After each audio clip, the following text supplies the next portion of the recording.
नाथ की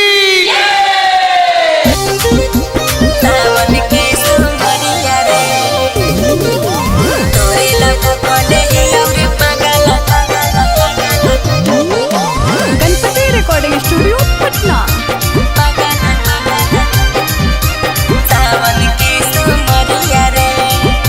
बोलो बोलो बाबा महेंद्रनाथ की।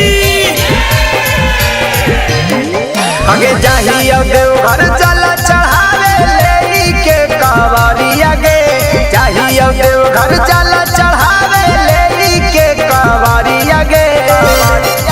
अरे तोरे ला भूखले ही और पागला सावन के सोमरिया रे, तोरे ला भूखले ही और पागला सावन के सोमरिया रे। आगे तू चला साथे करी है पगली जाला ढरिया गे, तू चला साथे करी है पगली जाला ढरिया गे।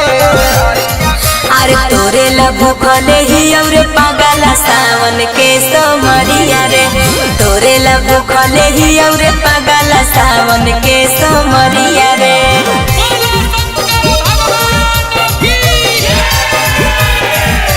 तोरे ला भूखले ही और पागला सावन के सोमरिया रे,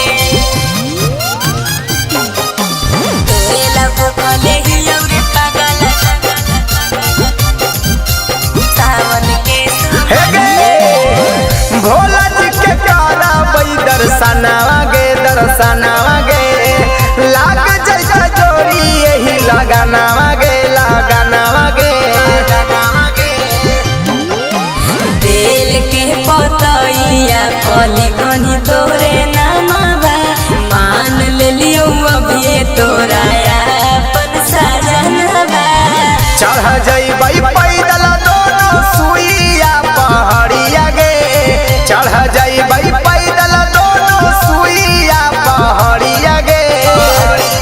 अरे तोरे ला भूखले ही और पागला सावन के सोमरिया रे, तोरे ला भूखले ही और पागला सावन के सोमरिया रे। बोलो बोलो बाबा महेंद्रनाथ की। तोरे ला भूखले ही और पागला सावन के सोमरिया रे, सावन के सोमरिया रे।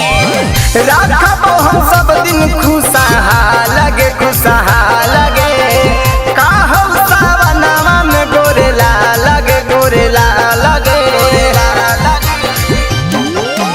तू हमर भोला हही हम तोर पार्वती, तोरे ला चढ़ैली औरे हम बेलपति।